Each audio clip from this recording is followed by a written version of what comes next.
সাপের আতঙ্কে এক প্রকার গৃহবন্দী স্থানীয় বাসিন্দারা। সাপ উদ্ধার করতে এসে কার্যত এক প্রকার খালি হাতে ফিরতে হলো বনকর্মীদের। ঘটনায় চাঞ্চল্য মধ্যমগ্রাম পৌরসভা এলাকায়। অবাক কাণ্ড, মধ্যমগ্রামে সাপের আতঙ্ক। খবর পেয়ে সাপ উদ্ধারে এলেও খালি হাতে ফিরতে হয়েছে বন দপ্তরের কর্মীদের।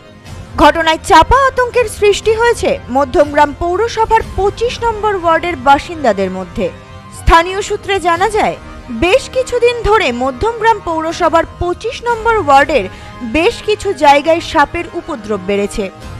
এলাকা জুড়ে যে বিক্ষিপ্ত জলাভূমিগুলি রয়েছে, সেই জলাভূমির কারণেই দিনের পর দিন বাড়ছে সাপের উপদ্রব, এমনটাই মনে করছেন স্থানীয়রা।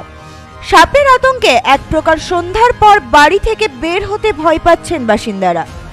এ বিষয়ে স্থানীয় এক গৃহবধূ জানান, দীর্ঘদিন ধরে এই এলাকায় সাপের উপদ্রব, তবে বর্তমান সময়ে সেই উপদ্রব যেন আরো বেড়েছে। এমনকি ঘরের মধ্যে চলে আসছে বিষধর সাপ চন্দ্রবোরা। বাড়িতে যেহেতু ছোট বাচ্চারা রয়েছে, সেই কারণেই আমরা খুব আতঙ্কে থাকি।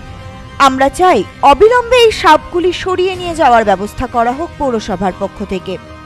আজকে সকালে দেখলাম ওখানে রোদ খাচ্ছিল, রোদ খেতে বেরিয়েছে। এরকম একটুখানি নিরাপত্তা হলে ভালো হয়, সাপগুলোকে একটু উদ্ধার করলে রাস্তাঘাট ভালো হলে। তখন কি করেছেন? ডাঁড়া সাপটা প্রচুর ঢোকে, সেটা কোনো তো এতদিন ভয় পাইনি, কিন্তু এই চন্দ্রবোরা দেখে খুবই আতঙ্কেতে আছে। কতদিন ধরে এরকম সমস্যার সম্মুখীন হচ্ছেন? বছর ধরে দেখছি, এখানে বইয়ে ছিল বলে আবছা আবছা দেখি, কিন্তু তারপর এগুলো পরিষ্কার করার পরে এখন দেখছি বড় আকারের দেখতে পাচ্ছি। এমনকি ঘরেও ঢুকেছে, ঘরে ঘুরছে বাচ্চাগুলো।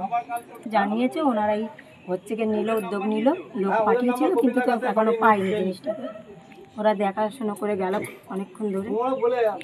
এদিন স্থানীয় বাসিন্দা এবং পৌরসভার পক্ষ থেকে খবর দেওয়া হয় বন দপ্তরকে। খবর পেয়ে ওই এলাকায় এসে পৌঁছায় বন দপ্তরের কর্মীরা। তবে স্থানীয় বাসিন্দাদের মতামত অনুযায়ী সাপের উপদ্রব থাকলেও কার্যত বন দপ্তরের কর্মীদেরকে এসে খালি হাতে ফিরতে হলো এদিন। এলাকার জলাভূমি, নর্দমা সহ বিভিন্ন জায়গায় খোঁজাখুঁজির পরও দেখা মেলেনি সাপের। এ বিষয়ে অপর এক বাসিন্দা জানান, সাপের উপদ্রব বেড়ে যাওয়ায় আমরা খুবই ভয়ে ছিলাম। বন দপ্তরের কর্মীদেরকে খবর দেওয়া হয়েছে, তবে সাপ উদ্ধার না হলেও বন দপ্তরের কর্মীরা আমাদেরকে বিভিন্ন ধরনের কীটনাশক ছড়ানোর জন্য বলেন। তবে যেহেতু মাঝে মধ্যেই ঘরের ভেতরে সাপ ঢুকে আসে, আমরা খুবই ভয়ে আছি।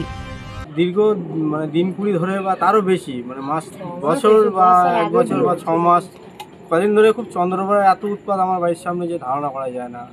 যখন খুশি তখন দেখা যাচ্ছে, আর যখন দেখা যাচ্ছে 2, 3টে, কোনোদিন একটা, কোনোদিনও তো থাকছে 2 ঘন্টা 1 ঘন্টা, কোনোদিন সারাদিনও থাকছে। তো আজকে সকালবেলা দেখা গিয়েছিল, ফোন করেছিলাম বন দপ্তরকে, ওনারা এসছে, কিন্তু এখন এসে ওনারা সেরকম কিছু দেখিনি, কিন্তু ওনারা কিছু বলে গেল পরামর্শ, সেটা দেখার পরে আবার 5 থেকে 7 কিলোর ভেতরে এরকম হচ্ছে। আর ভালোই মোটামুটি কিলো 5 হবে। হ্যাঁ, কিলো মোটামুটি ধরুন 7 কিলো 8 কেজির মতন ওজন হবে, কি তারও বেশি হতে পারে। আজকে তো ফরেস্ট ডিপার্টমেন্টকে আসতে দেখা গেল, তারা কি জানালো?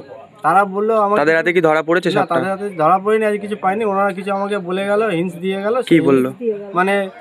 যখন দেখা পড়ে তখন একটু ফোন করতে নাম্বার দিয়ে গেছে ওনারা, ফোন করতে, বা বাড়ির আশপাশে কীটনাশক ছড়াতে, কিছু কীটনাশকের নামও বলে গেল, সেইগুলো ছড়াতে।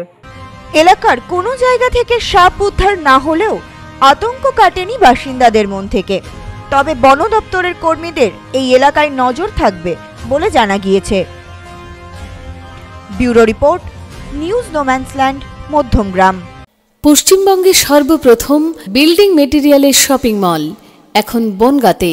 শর্মা গৃহ নির্মাণ। বাড়ি তৈরির সমস্ত মেটেরিয়াল পাবেন একই ছাদের নিচে। আমাদের শোরুমে রয়েছে বিভিন্ন রকমের রড, সিমেন্ট, ইট, বালি, খোয়া, বিভিন্ন কোম্পানির বিল্ডিং কেমিক্যালস, সিলভার স্যান্ড। কিনতে হবে না, একবার শোরুমে আসুন ও তার ব্যবহার পদ্ধতি জেনে নিন। ফ্রি হোম ডেলিভারির সাথে বাড়ির A to Z engineer service এবং সুপারভিশন ফ্রি। আছে ফাইন্যান্সের সুবিধা। ঠিকানা শর্মা গৃহ নির্মাণ, বনগাঁ পৌরসভার পাশে। ফোন 9332559005।